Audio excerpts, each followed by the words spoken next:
Good morning, and you're watching Market Cafe on ET now with me, Vinny Motiwala, along with me, Sneesh as well. Sneh, a very good morning to you as well. And obviously, happening overnight in the global markets. What's the handover that we're getting in this morning, and how should we expect the Indian markets to actually open now? A very good morning to you too, Vinny, and a good morning to all our viewers. Let's quickly take you across what happened last evening, and the biggest update came in from the FOMC meet that happened in the US, and the Fed has decided to hold the brakes, to hold the rate hikes after a series of 10 consecutive rate hikes. Now they've decided to keep the key benchmarks between 5 and 5.25%, so that's the big update that's coming in from FOMC. But let's see how the US stock futures did yesterday. And the US stock futures were roughly flat after the Federal Reserve skipped a rate hike at its meeting that ended Wednesday, but signaled 2 more rate hikes may be still in store later this year. Dow Jones Industrial Average futures rose by 2 points, and the S&P 500 and Nasdaq 100 futures climbed almost 0.07% and 0.1% respectively. Earlier Wednesday, the broader market index and the Nasdaq Composite both reached their highest level since April 2022, and the S&P 500 closed the session 0.08% higher. The index notched its 5th consecutive positive session and its longest winning streak since November 2021. The Nasdaq rose almost 0.4%, while the Dow Jones Industrial Average fell almost 0.7%. But Vinny, what happened on the crude front and the commodities front last evening? Absolutely, we're going to be taking cues from obviously the FOMC meet that comes in, because yesterday also we spoke about how oil and gold prices actually were shifting because of that. Now, this morning, overnight, yes, a bit of a fall that came in terms of the crude prices. As of now, we saw a slight bit of a gain coming in crude prices this morning, but trading again now, when you look at it currently, the pricing almost flattish. Now, yes, they ended up edging higher this morning, mainly recovering some ground from that overnight loss that we saw coming in as US interest rate hikes, with the market is actually looking at in terms of the key Chinese economic data in terms of the demand indication as well. Look at the crude prices as of now, they're trading at $73 per barrel mark. That's the Brent crude oil prices, while WTI crude oil is trading at $68 per barrel mark as well.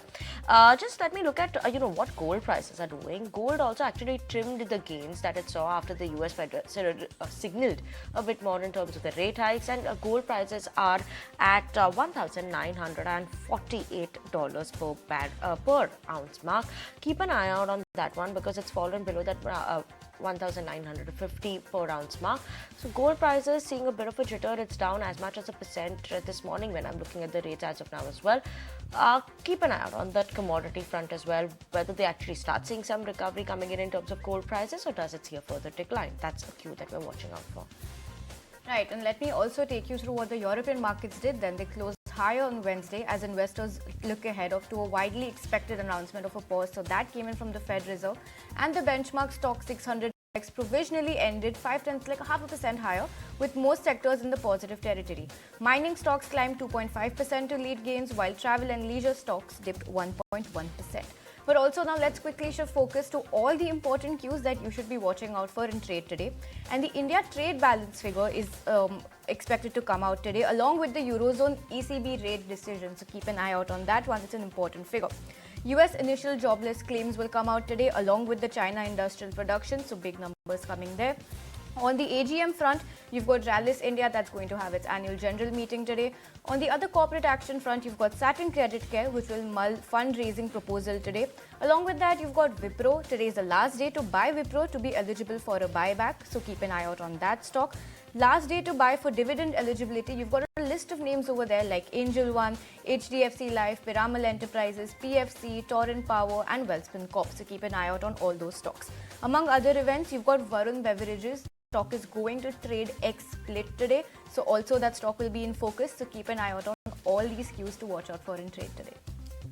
Absolutely important cues to watch out for in trade today, but let's talk about the big shocker that happened overnight in terms of news, and that's the Federal Reserve has gone ahead and decided to leave the interest rates unchanged after 10 consecutive hikes. The FOMC decision to hold off the rate hikes came with a projection of 2 more rate hikes by the end of this year. Now, in what was a hawkish pause from the Fed. The central bank said that it will take another 6 weeks to see the impact of the policy moves as the battle against inflation has shown some promising signs. The decision has left Fed's key borrowing rate in a target range of 5 to 5.25%. Let's now hear out the man himself, that's the Fed chair, Jerome Powell. The conditions that we need to see in place to get inflation down are coming into place, and that would be growth meaningfully below trend. It would be a labor market that's loosening. It would be goods pipelines getting healthier and healthier and that kind of thing. The things are in place that we need to see, but the process of that actually working on inflation is going to take some time. If you look at core PCE inflation overall, look at it over the last 6 months, you're just not seeing a lot of progress. It's running, and it's running at a level, over 4.5%, far above our target, and not really, moving down. We want to see it moving down decisively. That's all.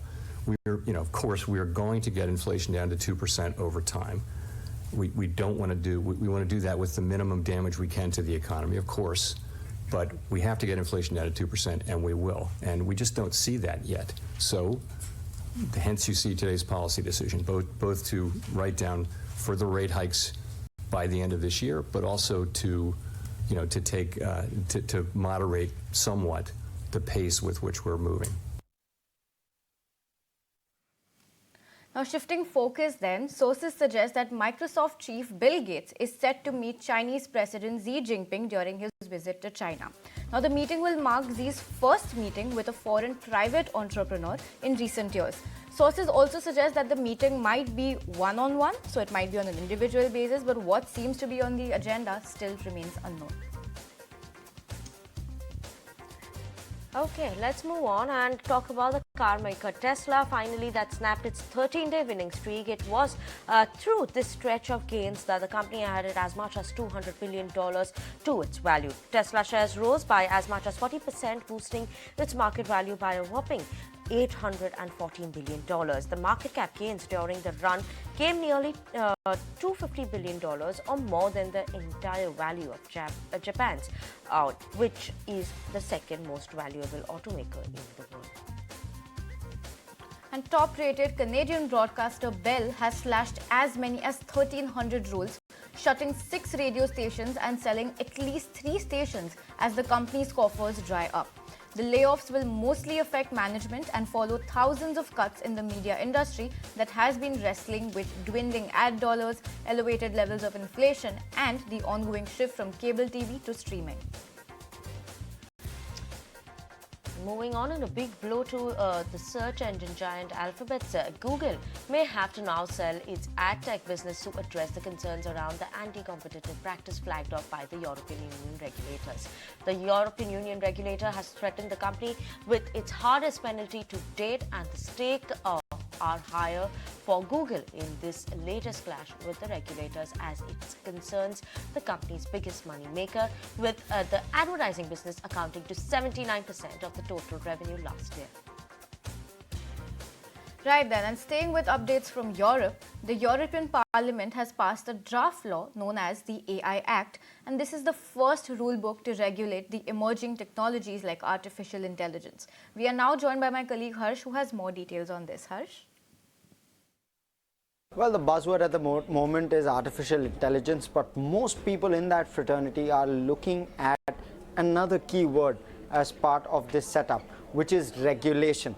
What we're seeing, though, is that Europe has kick-started the first piece of regulation on AI, and which is a big positive step in that direction. Lawmakers in Europe have now signed off on the world's first set of comprehensive rules for artificial intelligence. This was first proposed in 2021. This is a key step in that direction. Of course, now it goes to European Parliament, and a vote will be what this particular regulation meets in order to start or kickstart it becoming law.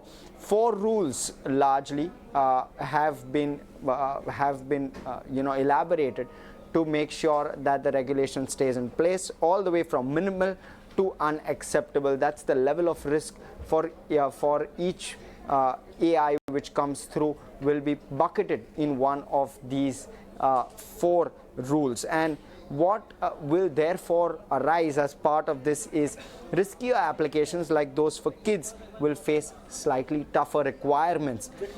We will also have the likes of the Chat GPT and other generative AI systems to be reviewed before commercial release, and it also seeks to ban real-time facial recognition.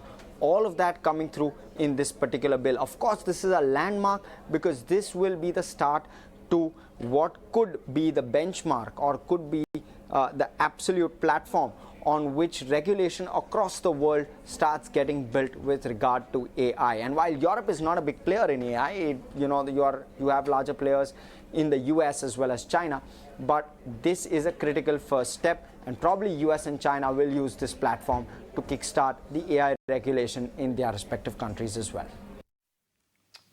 Okay, thank you so much for that, Harsh. But let's move on. As PM Modi is slated to visit US next week, India and US are strengthening both strategic as well as economic ties. Ahead of the visit of the Prime Minister, US Secretary Janet Yellen has said that the US is actively working to help India attract more private sector capital to close its infrastructure gap. We spoke to Ajay Tua, former Secretary of Ministry of Commerce and Industry, and Jeff Dennis, the independent emerging market commentator. Let's go across and listen in to what their views are and thoughts are on this meeting happening next week. Controls on technology movement into India, first identified and then minimized. I'm sure I'm not talking of India being as big a manufacturer as China.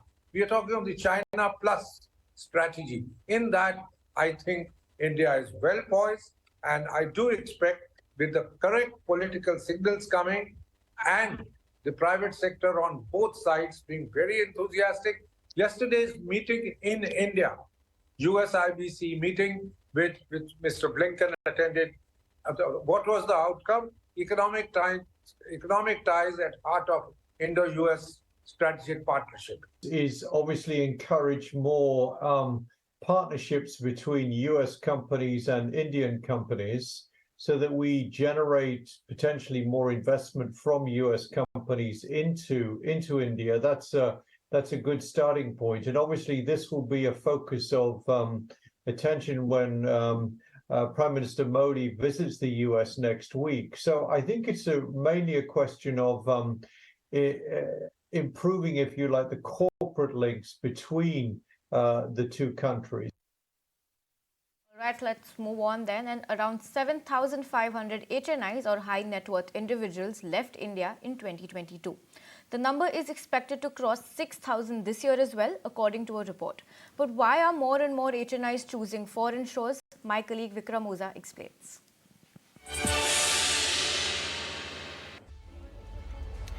India is projected to witness a net outflow of 6,500 high net worth individuals, HNIs like we know them, and this could happen this year as per the Henley Private Wealth Migration Report. Last year, around 7,500 HNIs left India for foreign shores. And while India is not alone in seeing a flight of HNIs, globally it is actually seeing the second highest HNI outflow. Remember, HNIs, high net worth individuals, are those with an investable wealth of $1 million or more. Racing ahead of India is China, which is projected to see an outflow which would be twice the size of India's. As per this report that we are talking about, China may see an outflow of around 13,500 HNIs. The United Kingdom follows China and India with an outflow of more than 3,000 HNIs. Brazil and Hong Kong are the other countries on that list as well. So now the question is, where are these HNIs headed? If they're going out of these countries, which countries are they investing in? Interestingly, this report puts Australia as the top favorite destination with projected inflows of more than 5,000 HNIs this year. Australia is followed closely by the United Arab Emirates and Singapore as well, with net inflows of 4,500 and 3,200 HNIs respectively between the two countries. The United States is fourth on that list with net inflows of 2,100 HNIs. and Switzerland and Canada are projected to see inflows of a little under 2,000 each. Another big question is, why are these high net worth individuals choosing foreign shores over their own countries? There are several factors that are at play here, and some of them are quite obvious. Increasingly, we are looking at these outflows of the rich and wealthy individuals, what they could mean as far as an overall drop in the confidence in the country that they come from is concerned. Other reasons could include a search for a better quality of life and better education as well. And when we are talking about the rich, economics cannot be far behind. Moving to lower tax jurisdictions, higher levels of economic freedom, these are some of the other factors that are also at play. Some experts believe that these transnational movements can be early indicators of things to come, while others say that those moving out of India will miss out on the opportunities emerging in the world's fastest growing economy. Okay, thank you so much for that, Vikram. But on that note, viewers, we're going to slip into a very short break. Don't go anywhere because we'll be going more domestic after this break.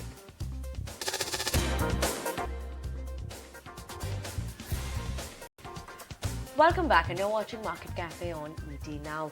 Let's move on and talk about what's the update coming in terms of HDFC and HDFC Bank merger. There are some rules and regulations that have come in terms of the regulator, that is the Sebi, is unlikely to give a special exemption to the mutual funds on the 10% investment cap post the HDFC and HDFC Bank merger. The market regulator believes that the 10% cap can be maintained by rebalancing of the portfolios post the mergers. Ankur Mishra is here to give us more details on what will this mean and how does this actually shape up. Ankur? Yes, sources say that market regulator Sebi believes that the mutual funds can adhere to 10% investment norm even after the merger of HDFC and HDFC Bank.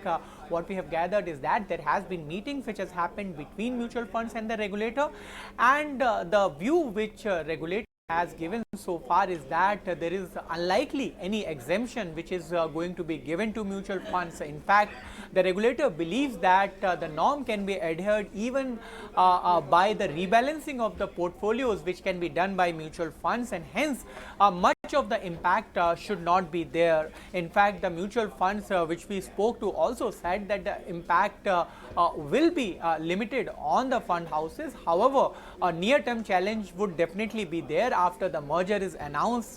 However, the funds are trying how they can rebalance the portfolio, how the impact can be minimized, and also it needs to be seen whether or not there can be further discussions which happen with the regulator. But for now, the regulator definitely believes that by the rebalancing of the portfolios, the impact can be minimized, and so far the impact which has been assessed by the Association of Mutual Funds, it's that 55 to 60 schemes could be impacted as of the preliminary assessment, but it needs to be seen whether or not the companies ask for more days, because even the norm allows mutual funds to have 30 days after the passive breach, and even after 60 days, meaning in all 90 days mutual funds are getting for rebalancing of the portfolios or avoiding that breach. All right, thanks Ankur for all those details. But markets regulator Sebi has introduced framework for platforms providing execution-only services in direct plans offered by mutual funds. Now, this framework has been introduced to improve penetration of EOPs while protecting investors' interest. Bhavya joins in with more details on what this means and how it impacts the mutual fund investors. Bhavya. The Securities and Exchange Board of India has thrown an opportunity for fintechs to monetize the business of mutual fund sales to clients. The markets watchdog this week allowed digital platforms to either collect transaction charges from asset management firms or charge a flat fee to clients. The spawning of fintechs as digital platform for facilitating mutual fund transactions, a gap for regulatory oversight which the regulator has sought to plug. Sebi made it compulsory for execution-only platforms to register with the regulators. The regulator also barred such platforms from offering regular mutual fund plans to their clients. Now, according to the Tuesday Sebi circular that will be effective from 1st of September, no entity would be allowed to operate as an EOP without obtaining registration from Sebi or the Association of Mutual Funds in India, as the case may be. So what are the different kinds of categories of EOP according to the Sebi circular? The capital markets regulator has divided EOPs into two categories. The category 1 EOPs would need to be registered with AMFI, the Mutual Fund Industry Body of India, and under this category, the EOPs would act as an agent of asset management companies and integrate their systems with AMCs and registrar or transfer agents authorized by AMCs to facilitate transactions in mutual funds. These entities may act as an aggregator of the transactions in direct plans of mutual funds and provide services to investors or other intermediaries. The category 2 EOPs would need to be registered as a stockbroker with Sebi and can operate as an agent of investors and operate only through the platforms provided by the stock exchanges. Any entity looking to operate as an EOP can obtain registration under one of these two categories. What are the onboarding rules and boarding fees for these two categories? For category 1 EOPs, the requirement for onboarding of investors would be as specified by AMFI, and the entity would need to enter into agreements with the AMCs, which should clearly define their rights and obligations relating to EOP services. The category 2 EOPs, which need to be registered as stockbrokers, need to comply with the KYC requirements at the time of onboarding investors on its platform and take necessary steps, including verifying the identity of its investors by requiring them to submit necessary documents. Further, these EOPs would need to tie up necessary arrangements with the stock exchanges, which should clearly define their rights and obligations relating to the EOP services. As per Sebi, the EOP registered with the AMFI can levy a flat transaction fee based on the quantum of trade, which would be borne by AMCs with an upper limit specified by the AMFI. On the other hand, the category 2 EOPs can levy a flat transaction fee, which would be borne by the investors within the upper limit as specified by stock exchanges. Sebi asked EOPs to maintain investor-level separation between EOP services and distribution services for mutual fund products at a product level. Therefore, an investor at an EOP's group level may either avail EOP services for transacting in direct plans or distribution services for regular plans of mutual funds. Okay, thank you so much for that, Bhavya. But we have a very exciting lineup for you all on the markets. And starting the show at 8:05, we'll be talking about global cues, what is coming in, especially after the Fed shocker in terms of pausing the rate hikes there. We have Jahangir Aziz joining in at 8:05, MD and Head at Emerging Market Economics Research, JP Morgan.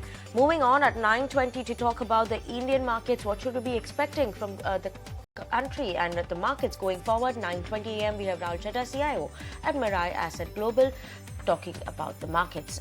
Moving on in terms of the fertilizer space, will we be seeing a policy push coming in there? 9:45 a.m. we'll be joined by Kishore Rungta, CMD at FACT, joining us and talking about the roadmap and growth ahead for IGL. We do have at 10 a.m. Pawan Kumar, Director of Commercial IGL, joining in with us.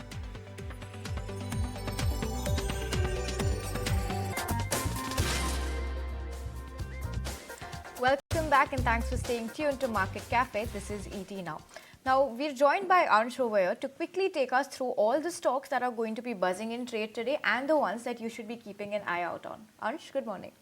Hi, good morning. So SGVN will be the first stock in focus for today's trading session, as the company has signed an MOU with Maharashtra State Power Generation Company for the development of 5,000 megawatt renewable energy projects in the state of Maharashtra. Apart from that, Persistent will also be in focus. Company has reached a high level of partnership called Zenith Tier with Scala, which is another company. This partnership is aimed at improving their ability to protect themselves from cyber threat and recover from them.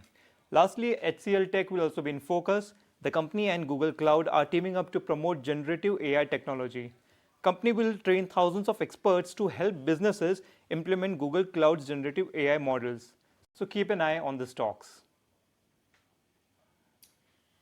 Okay, let's move on and talk about hospitals. They are going to be in focus today as well on the back of a brokerage note. Ashesha, take us through what JP Morgan is saying on hospitals. What are they positive on? What are they negative on? Well, yes, hospitals in focus today, and that is on the back of a note that has come in from JP Morgan, where they have initiated coverage on a whole host of counters. First up, we'll talk about Apollo Hospitals, where they've initiated coverage with an overweight rating and they've given a target price of 5,950 rupees per share. For Fortis Healthcare as well, they have initiated with an overweight rating with a target price of 355. Meanwhile, for Max Healthcare, Initiate has come in with a neutral rating and the target price stands at 620. Moving on to Global Health then, where they have initiated with a neutral rating where the target stands at 710 rupees per share.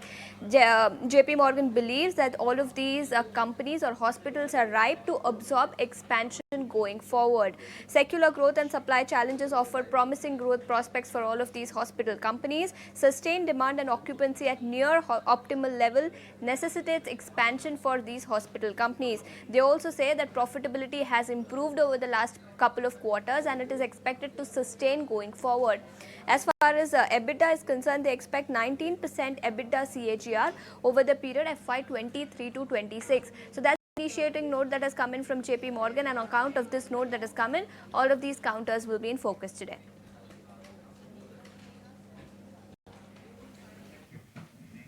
All right, thanks Ashesha for all those details about hospital stocks. But let's move on then, and after taking a cut in their soda ash prices, Tata Chemicals is in focus on the back of a brokerage note. Morgan Stanley has downgraded the stock to equal weight from an overweight rating and has also slashed the target price for the stock. Vamakshi joins in with more details on this note coming in from Morgan Stanley. Vamakshi? Well, yes, Tata Chemicals is definitely in focus on the back of that note. Morgan Stanley believes that the deflationary energy prices are hurting low-cost producers, and this in turn could drive a significant earnings downgrade cycle. The company has exposure to low-cost soda ash mines, and soda ash fundamentals are likely to soften as new capacity now ramps up. Positives of revised US contracts could be offset by a decline in unit margins as well as other geographies. On the back of this note, we have Morgan Stanley downgrading its rating on Tata Chemicals from overweight to equal weight. They've also gone ahead and cut their target price from 1,192 to 916 per share. Apart from that, we also have Dalmia Bharat in focus. We have a note coming in from Jefferies, and they expect a third year of strong 7 to 9% industry growth in FY24. With a drop in energy costs, industry margins are set to improve, and not just that, they're targeted to keep the net debt to EBITDA below 2 times. So on the back of that, Jefferies has maintained a buy rating and also hiked their target price on Dalmia Bharat from 2,400 to 2,490 per share. And lastly, keep an eye out on HEG. We have a note coming in from Incred, and they have highlighted that a decline in US steel inventory as well as new EAFs could provide some growth visibility as far as HEG is concerned. Global decarbonization trends will also work in HEG's favor, as well as there are some significant entry barriers that could protect the margins for HEG. So on the back of that, Incred has initiated coverage on HEG with an ad rating target price of 2,462 per share. Makshi, thank you so much for that. But do stay with us because you have a list of what the brokerages are saying this morning as well. What are the important ones that we're keeping an eye out on today? Well, I just mentioned that Dalmia Bharat, Jefferies has maintained its buy rating, hiked the target price from 2,400 to 2,490 per share, while we also have HEG in focus. Incred has initiated coverage with an ad rating target price of 2,462 per share. Okay, thank you so much for that, Vamakshi. And, let's move on and talk about Vedanta. There are no debt concerns from Vedanta Group, says Anil Agarwal in an exclusive chat with ET Now for its anniversary special. Let's go cross and listen in. There is absolutely, with our peer, we have a less debt, we have a better profitability, we are literally lowest cost of producer, and we produce something, there is no competition. This is, if you look at, we have raised $35 billion because I was not being recognized. I came to London 20 years back, 24 years back, and in 88, 89, and I raised this fund, $35 billion in 2003 onwards, and put in all the money there. The money left to be paid because we put in all the money into the Vedanta to make a largest oil company, zinc company, aluminum company, copper company, and you will practically we put $80 billion cash to develop this asset. It can only come with a determination. The total debt in the company is $12 billion, whether Vedanta Limited or Vedanta Resources, Vedanta Resources today have $6.4 billion. Against that, they have a massive asset, which is 70% of Vedanta Limited. They have a Kankola copper mine, which is one of the largest copper deposit. They have a renewable, they have a transmission, they have optical fiber, so many assets they have. They have enough money available to service that. And we are very, very comfortable, never ever been anything happen, but sometime is a market. You know, people do the short selling, people do various things, and it is very important that we should be mature. We have to make sure our country become a developed country.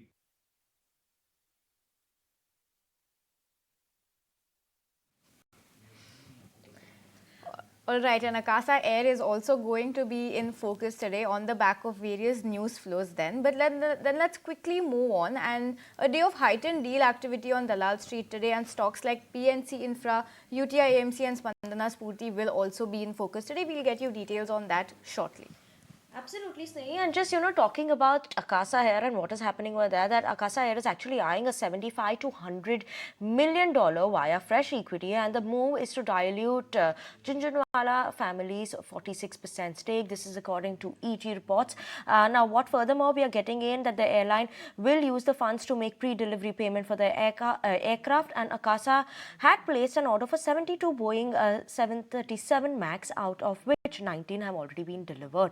So yes, keep an eye out on that. The airline has reached a 650 million valuation and may include existing investors, US-based hedge funds, Power Capital Management as well. The stake of Jhunjhunwala family, which holds 46% share in airline through trust, and could be diluted to the fundraising. This is according to ET reports. So let's keep an eye out on that, Snehi. And let's move on what you were talking about in terms of the heightened deal activity that we're seeing coming in on the Dalal Street. What could that be? Sharad is here with that full list of those activities that we would be seeing in deals. Sharad? Well, yes, in focus we are having the deal space, and over here we're looking at is PNC Infratech, and over here we look at the PE player KKR will be in focus, and because they are in talks to acquire a portfolio of roughly 12 road assets from this portfolio. Now the important thing is the enterprise value for this is set at roughly 9,000 crore rupees for these 12 projects, and the interesting fact is that this would be the biggest acquisition for road assets for KKR in India if this deal goes through. The second deal in buzz would be from the AMC space, that is the UTI AMC, and reports are coming in is that PNB, LIC, SBI and Bank of Baroda, all these four government entities are working on inviting formal bids for selling the stake. Now looking at the stake itself, it's roughly coming in at almost 45.13% stake, and the valuation is coming almost 3,950 odd crore rupees. An interesting development was there, and we have been tracking the story. Earlier we had stated that the Tata Group had shown interest, and now Tata Group will be putting in fresh bid as for the UTI AMC. Apart from this, even the merchant bankers have been appointed to begin the process. So a lot of deal buzz flow happening in the D Street today. All those details, Sharad. Then let's move on. Saurabh Mukherjee of Marcellus Investment Managers believes that Titan remains a good play on the rising luxury consumption. He also has kept Nykaa on his radar for the rising consumption theme. So listen in to why he's positive on these names. So, we have Titan in our portfolios, and companies done extremely well for us. Not just jewelry and watches now, but also online jewelry. Taneira, which we think is on the cusp of profitability. Their spectacles business, their eyewear business is the largest in the country, again has become profitable. So it's an unusual high quality luxury play in India. We don't have so many of them. We have Nykaa in the online space. We've been looking at Nykaa for a while, but haven't been able to build up the conviction as yet. And that's where we highlighted Hermes to our global clients too. So we run a PMS based out of Gift City for Indians to invest in global plays, and we said that companies like Hermes are an unusually long dated play on global consumption. So just the numbers are quite unusual. The number of dollar millionaires are growing at 7% per annum. It's a staggering figure. The number of dollar millionaires globally are growing at 7% per annum. And therefore, luxury plays like Hermes, which sell handbags of 20 lakhs, 30 lakhs, those sorts of companies give you a play on the structural uptrend in global prosperity. Titan is the local play, Hermes is the global play in global compounders. And what we are submitting to your viewers is building a portfolio which is half Indian and half American allows you to benefit from this uptrend in prosperity in the world's two mightiest democracies. And let's move on, and as your channel is turning 14 this week, we continue to get you big and exclusive voices all through the week. ED Now's Avan Dubash actually caught up with Sanjeev Chandani of InfoEdge and asked him about his recent investment checklist, impact of ONDC that one could see coming in on Zomato and Swiggy, and his views on the new age tech stocks as well. Big Chandani also shared his views on the rise of AI, calling it nothing more than a good quality intern. Let's go across and listen in. Now, Zomato listed at, it offered in the IPO at about 76 rupees. The share price went up to about 150. I don't recall how much it went up to. That was in the aftermarket. Globally, the market corrected. Indian markets corrected a few months later. Zomato corrected. It went down to somewhere in the early 40s when the lockup expired. It's back up to roughly the IPO offer price right now. I think a couple of days back, as the company performance goes on improving. So at least some of this is global trends. Some of it is, is an reduced appetite for public market investors in India to continue to hold loss-making startups. A definite signal to Zomato and Policybazaar, guys, get to profit, which is what they're trying to do, and I think they're succeeding. So some of it is that. I would not worry too much about share price if you're a long-term investor. If the company underlying metrics are good, it'll get back. And what are the specific sectors, Sanjeev, that you believe are poised for significant disruption or innovation in the coming years? So, we don't do it top-down, right? We do it bottom-up. If we see a quality team doing something interesting and a good idea, we back it. So Zomato, we went in 2010. And if we done a top-down analysis, we would never have said to ourselves, hey, let's do the restaurant listing sector. The sector did not exist. But we met the company, we met Deepinder and Pankaj, and we liked what they were doing, we liked the people, and it's worth backing. And we went in there. It turned out to be a sector. Likewise for Policybazaar. We met Yashish. We thought the idea was interesting. We thought the team was good. We backed it. There was no sector. It was the first. Okay, that's the word coming in from Sanjeev Chandani of InfoEdge. But with that, we're all out of time on this edition of Market Cafe. But stay tuned to ET Now as the market takes all the action.